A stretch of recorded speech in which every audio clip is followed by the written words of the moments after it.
마가복음 5장 12절에서 26절입니다.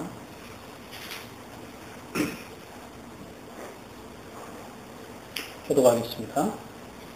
예수께서 한 동네에 계실 때에 온몸에 나병 들린 사람이 있어 예수를 보고 엎드려 구하여 이르되 주여 원하시면 나를 깨끗하게 하실 수 있나이다 하니 예수께서 손을 내밀어 그에게 계시며 이르시되 내가 원하노니 깨끗함을 받으라 하신데 나병이 곧 떠나니라.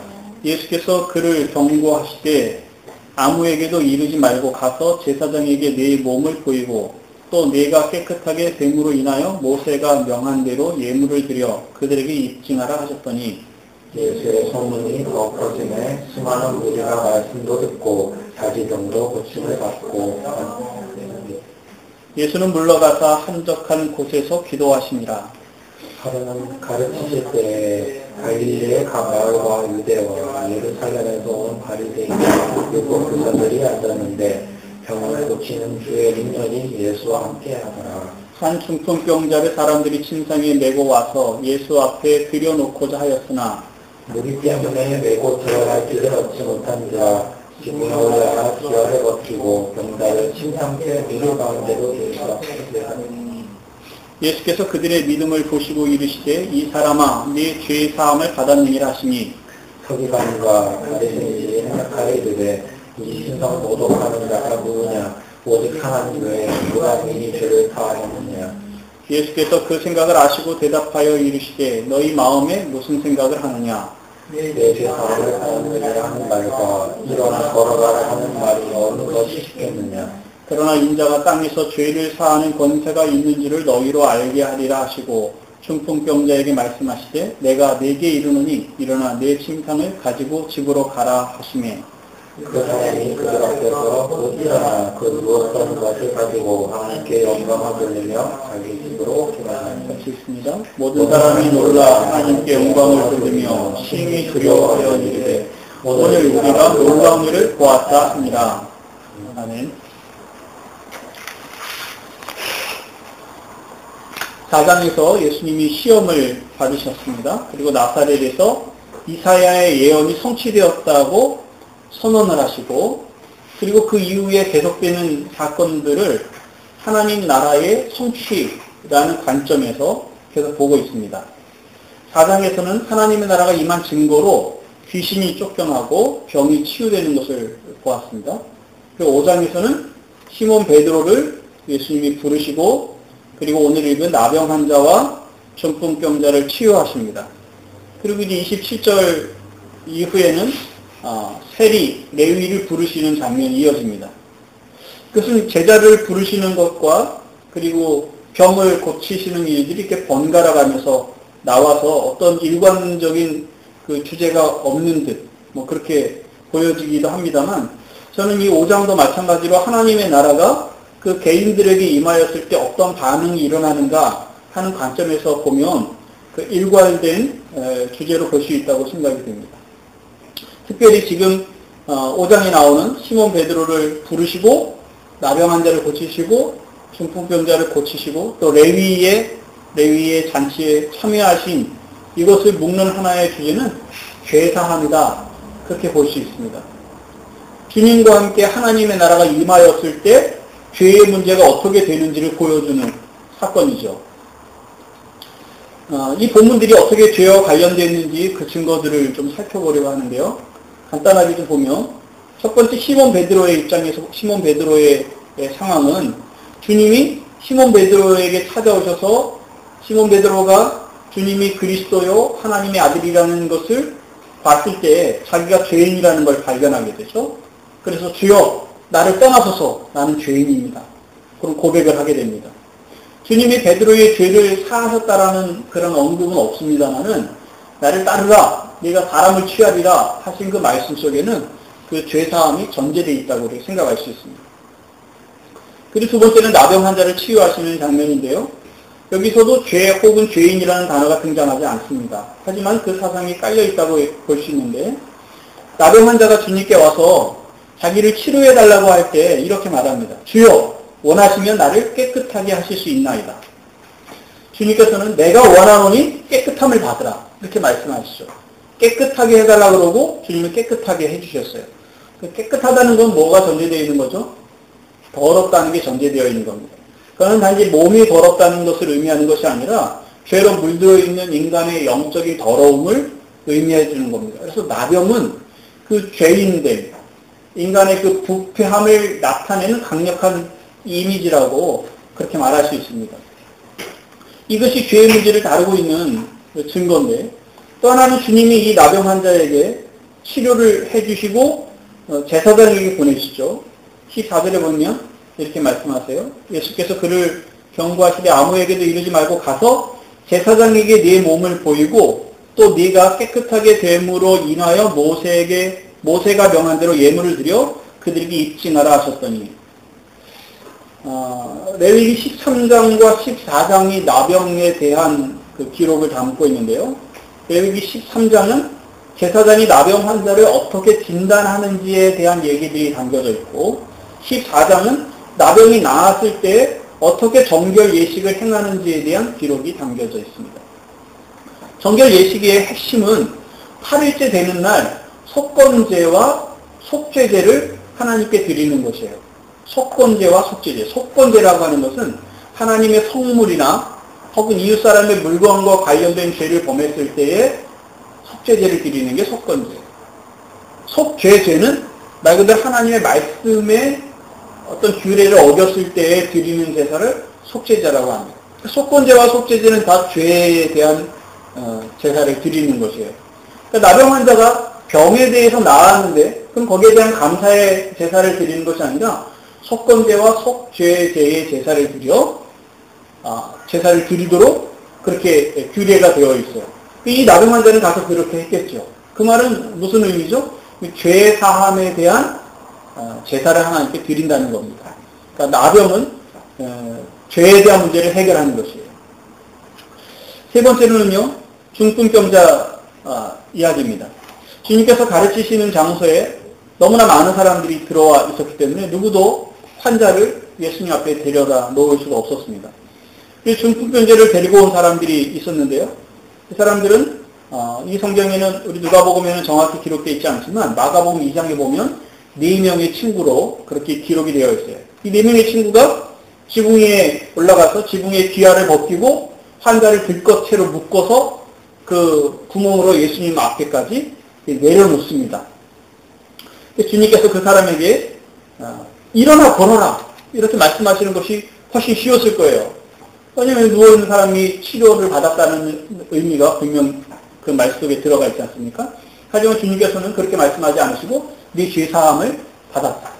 네 죄가 용서되었다. 이렇게 선포를 해주십니다. 그렇게 말씀하시는 것은 주님이 죄를 사하는 권세가 있다는 사실을 사람들에게도 보이고, 그리고 이 중풍병자에게 진짜 문제는 병이 아니라 죄다라고 하는 것을 분명히 밝히시려는 그런 의도가 있으셨던 겁니다. 누군가의 죄를 사하는 것은 오직 하나님만 하실 수 있는 거죠. 근데 그 자리에 있던 바리새인들이 예수님의 말씀에 문제를 제기합니다. 이 사람이 감히 누군데 사람이 죄를 사하는가? 주님이 그 사람들이 문제 삼는 바로 그거, 하나님만이 죄를 사할 수 있다는 사실을 주님이 죄를 사하는 것을, 예수님이 죄를 사하는 것을 통해서 내가 하나님이다, 내가 하나님의 아들이다, 그가 보내신 그리스도다 하는 걸 드러내시는 거죠. 그래서 중풍병자의 메시지의 핵심은 그리스도가 죄를 사하는 권세가 있는 분이다 라고 하는 얘기입니다. 그리고 네 번째 얘기고 오늘 다룬 끝부분에 레위의 잔치에 참여하신 사건입니다. 레위는 마태의 다른 이름이라고 그렇게 알려져 있습니다. 그러니까 레위는 일이 세관원인데요. 유대인들은 이 세관원을 매국노라고 죄인의 그 리스트에 올려놓습니다. 왜냐면 유대인들에게 세금을 걷어서 이 통치하고 있는 로마에 그 세금을 갖다 바치기 때문에 그렇습니다. 그래서 매춘부, 그러니까 창녀와 같은 선에서 죄인의 취급을 하고 있는 것이에요. 그런데 유대인의 한 사람인 예수께서 그 죄인들과 한 자리에서 식사하시고 교제하시고 계시는 겁니다. 그 죄인들과 동류가 되는 거죠. 같은 입장에서 취급을 받는 위치에 예수님이 서 계신 거예요. 그래서 이것을 문제 삼을 때 예수님께서 말씀하시기를 예수님 오신 목적이 인자가 온 것은 죄인을 불러 회개케 하러 온 것이다. 그렇게 말씀을 하십니다. 그 레위의 죄의 문제를 예수님이 해결하시고 그 자리에 계신 것으로 말씀을 하고 계시는 거죠. 이와 같이 지금 이 네 개에 연결되어지는 사건은 앞에 제자를 부르시고 시몬 베드로를 부르시고 또 뒤에 레위를 또 제자로 부르신 이 두 사건과 그 사이에 치유의 두 사건을 배치한 것이 아니라 전체가 다 죄사함과 관련된 메시지라고 할 수 있습니다. 오늘 제목과 같이 하나님 나라와 죄사함의 문제가 이 5장 속에 담겨져 있다고 볼 수 있습니다. 하나님의 나라가 임한다는 것은 죄를 사하시고 깨끗하게 하신다는 겁니다. 앞에서는 우리 하나님의 나라가 임하면 귀신에게서 사단의 권세에게서 그 백성을 해방시키는 것이다. 그렇게 말을 했습니다. 그런데 중간중간에 병 얘기가 들어가죠. 예수님이 치유하시는 사건들이 나타나고 있습니다. 치유는, 그러니까 병의 문제는 앞에서는 귀신과 관련된 문제로 얘기했고요. 지금 여기서는 죄와 관련된 문제로 얘기하고 있습니다. 물론 이 두 가지에 다 해당되지 않고 또 병 얘기가 질병이 있을 수 있습니다만은 그러나 당시 유대인들이 가지고 있었던 생각과 그리고 보통 우리가 가지고 있는 일반적인 생각 가운데 병은 죄에게나 혹은 귀신에게 영향이 있다라는 생각들을 가지고 있습니다. 주님께서 그 두 가지에서 다 해방을 시키시는데 하나님 나라가 임하심으로 거기서 자유와 해방이 있다라는 것을 말씀해 주고 계시는 거죠. 하나님의 나라가 죄 사함하고 어떻게 관련되어 있는지 몇 가지 성경들을 좀 보려고 하는데요. 하나님의 통치가 임한 그날, 물론 이제 구약 성경에서 하나님의 나라라고 얘기하고 있지 않지만 그날이라고 얘기하고 있습니다. 그날. 하나님의 통치가 온전하게 이루어지는 날이라고 얘기를 하고 있는데요. 그날에 죄 용서가 있을 것이라고 선포하고 있는 구절들이 몇 군데 있습니다. 스가랴 13장 1절이요. 그날에 죄와 더러움을 씻는 셈이 다윗의 족속과 예루살렘 주민을 위하여 열리리라. 셈이 열린다는 것은 죄와 더러움을 씻게 된다라는 거죠. 그리고 예레미야 50장 20절에 여호와의 말씀이니라. 그날 그때에는 이스라엘의 죄악을 찾을지라도 없겠고 유다의 죄를 찾을지라도 찾아내지 못하리니 이는 내가 남긴 자를 용서할 것입니다. 예레미야 31장 34절에도 내가 그들의 악행을 사하고 다시는 그 죄를 기억하지 아니하리라. 여호와의 말씀이니라. 주님이 말씀하시는 그날 죄를 씻는 셈이 터질 것이고 그리고 주님이 사람들에게 그 백성들에게서 죄를 발견하지 못할 것이다. 죄를 용서하실 것이다. 그렇게 말씀을 하십니다. 그럼 어떻게 이 일이 일어나죠? 이 죄 용서의 일이 어떻게 일어납니까? 그럼 이사야 53장에 이사야가 예언하기를 그가 찔림은 우리의 허물 때문이요 그가 상함은 우리의 죄악 때문이라. 그가 징계를 받음으로 우리는 평안을 누리고 그가 채찍에 맞음으로 우리는 나음을 받았고 우리는 다 양 같아서 그를 택하여 각기 제 길로 갔거늘 여호와께서는 우리 모두의 죄악을 그에게 담당시키셨다. 그 죄를 담당할 그 죄를 대신할 그 누군가를 보내시겠다고 말씀하고 계시는 거죠. 그것이 우리가 알고 있는 것처럼 메시아, 그리스도입니다. 한 사람, 하나님의 아들 그리스도, 구약의 다니엘을 통해 알려진 바 인자, 그분이 오셔서 이 일이 성취되어지는 것입니다. 그래서 신약에 오면은 신약의 내용들은 바로 그분이 오셔서 이 일을 하신다라는 증거가 신약에 담겨져 있죠. 마태복음 1장 21절에 예수님이 예수란 아들을 낳으리니 그 이름을 예수라 하라. 그 예수의 이름은 자기 백성을 그 죄에서 구원할 자라 하는 이름의 의미를 가지고 있다고 얘기하고 있습니다. 베드로전서 3장 18절에 베드로가 그리스도께서도 단번에 죄를 위하여 죽으사 의인으로서 불의한 자를 대신하셨다. 그렇게 예수님의 죽음의 사건을 주님의 십자가의 의미가 모든 사람의 죄를 위하여 단번에 죽으신 것이다. 그렇게 말하고 있습니다.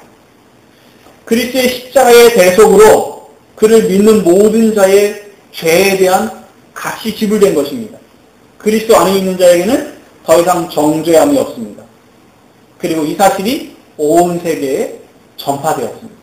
우리에게까지 그 말씀이 들려졌고 우리 또한 그 말씀을 듣고 예수를 믿어 우리 그리스도 안에서 죄의 사함을 받았습니다. 우리 죄에 대한 우리의 모든 죄에 대한 대가가 지불됐습니다. 그리스도의 십자가에서. 우리 그리스도 안에서 죄로부터 자유를 얻게 되었습니다. 하나님의 통치, 하나님의 나라가 임하는 것은 하나님의 백성의 죄를 사하시는 하나님의 은혜가 이루어지는 것입니다. 그래서 주님께서는 나병 환자의 치유와 중풍병자의 치유를 통해서 이렇게 말씀하시는 거예요. 오늘 너희 귀에 응하였느니라. 그것을 보여주시는 겁니다. 나병 환자의 치유에 대해서 좀 더 말씀을 좀 살펴보려고 합니다. 나병은 오늘날 우리가 알고 있는 그 한센병이나 문둥병보다는 좀 더 넓은 것을 포함하고 있습니다. 집이나 옷에 생기는 곰팡이에서 각종 피부 질환에 이르기까지 이 전염성이 있는 그런 것들을 이제 나병이라고 얘기를 합니다. 그 전염성이 있기 때문에 당연히 환자를 격리하고 그렇게 관리를 했습니다. 그런데 그가 이 단지 피부병이라서 시간이 지나서 회복이 된다면 가족에게로 돌아오겠지만 지금 우리가 알고 있는 것과 같이 이런 나병, 이게 심각한 경우에는 가족과 공동체로부터 완전히 격리돼서 살아야만 했습니다. 우리가 알고 있는 이 나병은 신경이 죽은 그런 병입니다. 그래서 특별히 코, 또 눈, 또 이 손과 발에 신경이 죽으니까 고통을 알지 못해서 뭐에 찔리고 상처를 입어도 치료하지 않고 그냥 놔두게 됩니다. 그러면 이제 썩어가죠.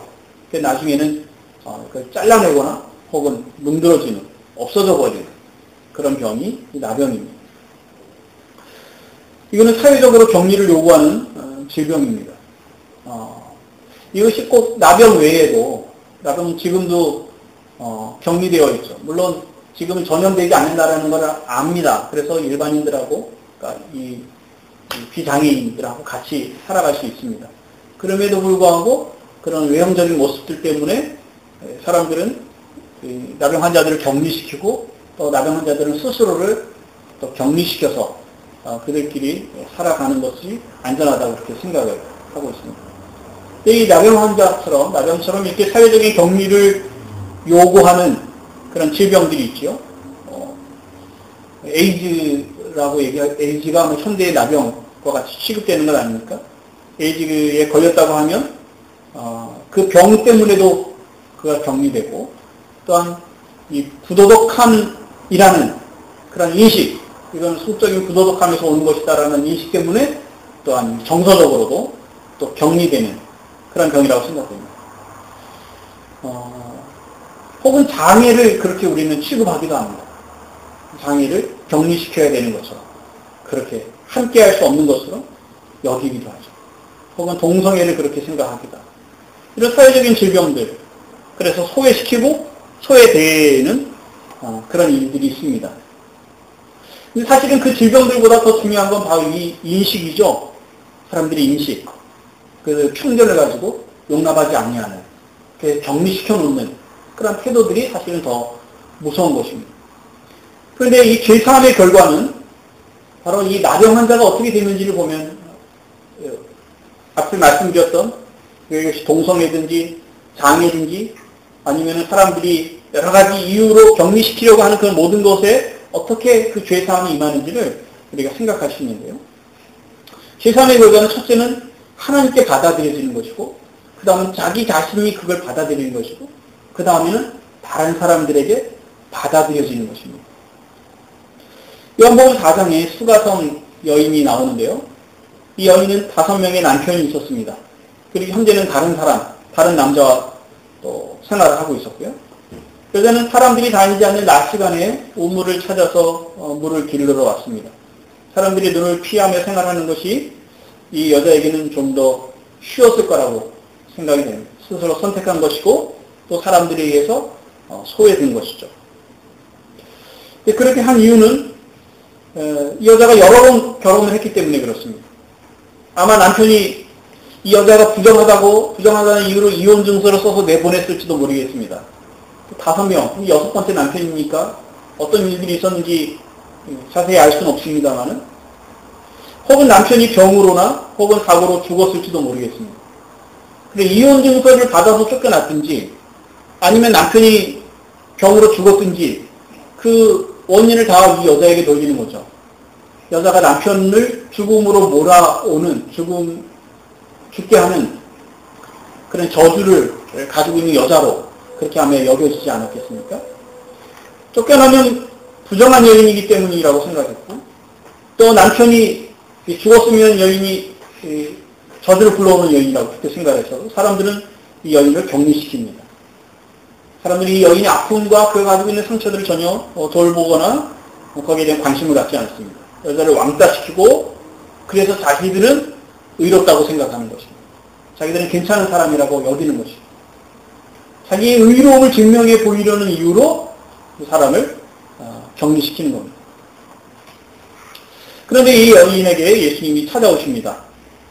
근데 여인은 주님께 숨길 것이 하나도 없죠. 왜냐하면 주님이 이미 다 아시는 상태에서 이야기를 걸어오기 때문에. 주님이 사마리아 여인이고 소외되어 살아가고 있는 자기를 받아들였다는 사실에 놀랍니다.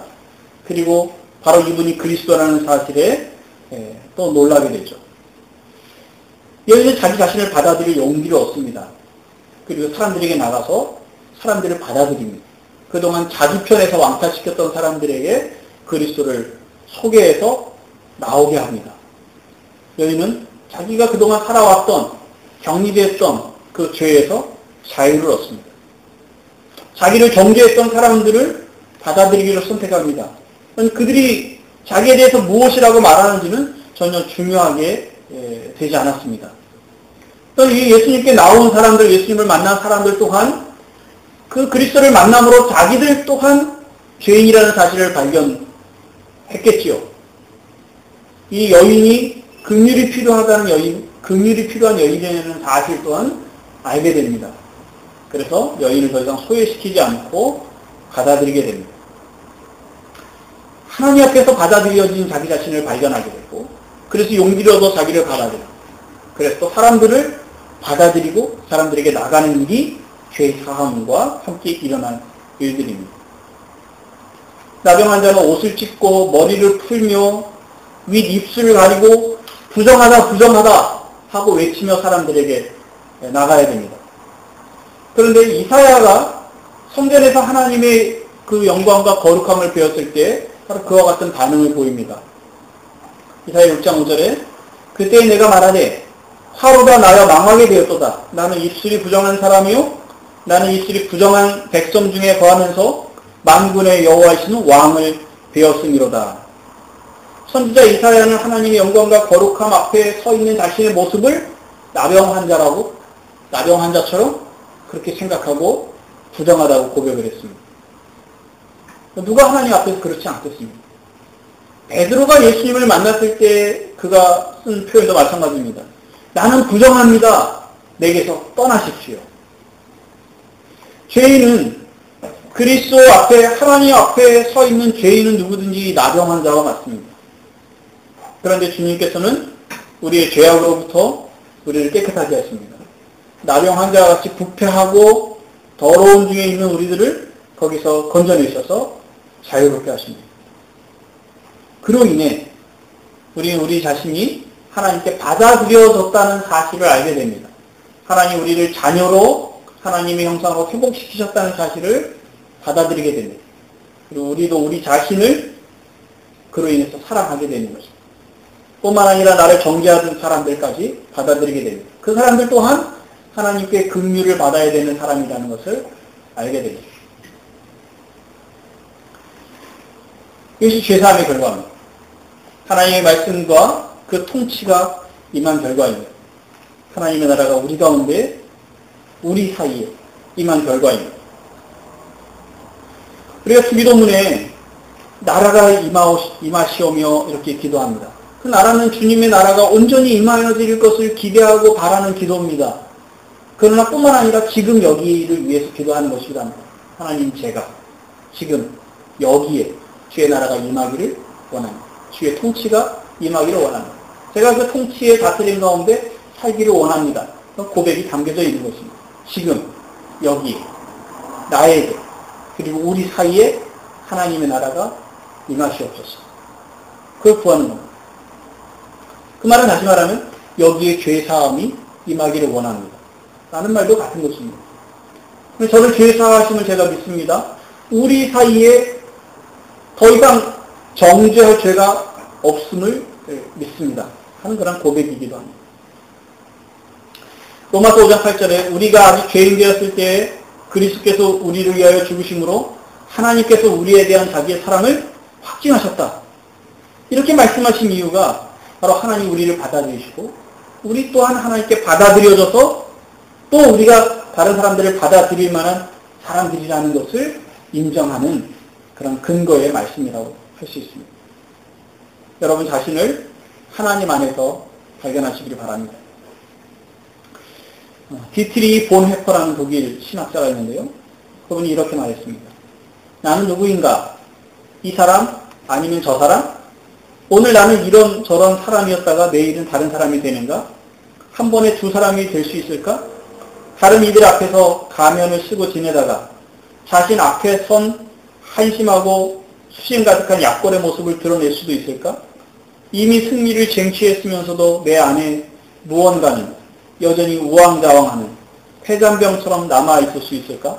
나는 누구인가? 사람들이 나를 조롱하는 동안 내 안에선 이런 질문들이 외롭게 남아있다. 내가 누구건 하나님, 당신은 아십니다. 나는 당신의 소유물입니다. 하나님 안에서 우리 자신을 발견하고 하나님 안에 있는 우리 모습을 찾아야 됩니다. 그리스도 없이 하나님 앞에 섰을 때 우리는 나령한 자입니다. 부정합니다. 부정합니다. 나는 죄인입니다. 나를 떠나십시오. 이런 고백을 우리가 해야 했습니다. 하지만 그리스도 안에서는 아닙니다. 주여 원하시면 저를 깨끗하게 하실 수 있나이다. 이런 고백을 가지고 하나님 앞에 주님 앞에 나아갈 수 있습니다. 이미 그렇게 나아가서 은혜를 입으신 분들도 있을 것입니다. 그리고 우리는 계속 그의 깨끗게 하심을 힘입고 살아가야 됩니다. 그리스도 안에서 그리스도와 함께 깨끗하여진 모습으로 하나님 앞에 서 있는 우리의 모습을 또한 발견할 수 있습니다. 또 그렇게 되기를 바랍니다. 그리고 우리는 또 다른 사람을 봐야 됩니다. 이전에는 함께 할 수 없었던 사람, 이전에는 서로 정죄함 때문에 서로를 소외시키고 갈등이 있었던 사람, 그 사람과 우리 사이, 그 사람과 그 사람 사이에 하나님의 나라가 있다는 사실,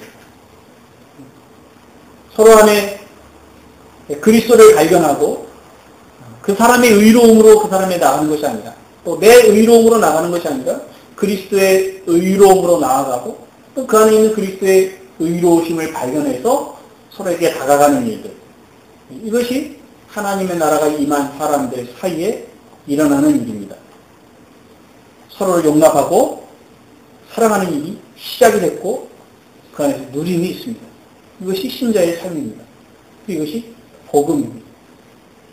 하나님의 나라가 우리 가운데 임했습니다. 이렇게 기도하겠습니다.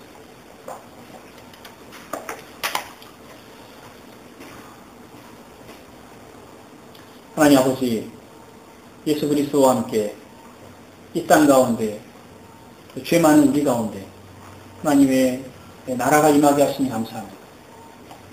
여전히 죄인된 우리를 찾아오셔서 우리에게 큰 변화가, 역사가 일어나게 하셔서 고맙습니다. 아버지 하나님, 우리 안에 있는 하나님의 나라, 우리 안에 그 나라와 함께 일으키신 하나님의 죄사함의 큰 역사하심을 우리가 온전히 받아들이고 그리고 그 안에서 자유함과 기쁨으로 살아가게 하여 주옵소서. 또한 똑같은 이와 같은 일들이 하나님의 사랑을 입은 자들 안에 일어났다는 사실을 인식하고 그리고 그들 속에 하나님의 영광과 그 나라를 확인하고 발견하고 그 사람과 하나가 되어 주님의 나라를 선포하며 누리며 살아가는 저희가 되도록 도와주십시오. 저희가 그리스도 안에서 이렇게 모여 있습니다. 한 공동체를 이루었습니다. 또 새로운 사람들이 이 공동체 안에 들어오게 될 것입니다. 그 사람의 연약함과 어림, 또 거룩하지 못한 모습들, 이 모든 것들을 우리가 그리스도 안에서 받아들이고 용납하고 하나가 되어 사랑하기에 부족함이 없도록 은혜를 허락하여 주시옵소서. 또한 저희가 세상 바깥에 나가서 살아갈 때 만나는 그 한 사람 한 사람들 속에 우리 안에 있는 하나님의 나라와 죄사함을 받은 사람의 그 거룩함으로 다가가서 거룩함의 전염이 일어날 수 있도록 은혜를 허락하여 주시옵소서. 함께 하시면 감사합니다. 예수님의 이름으로 기도하옵나이다. 아멘.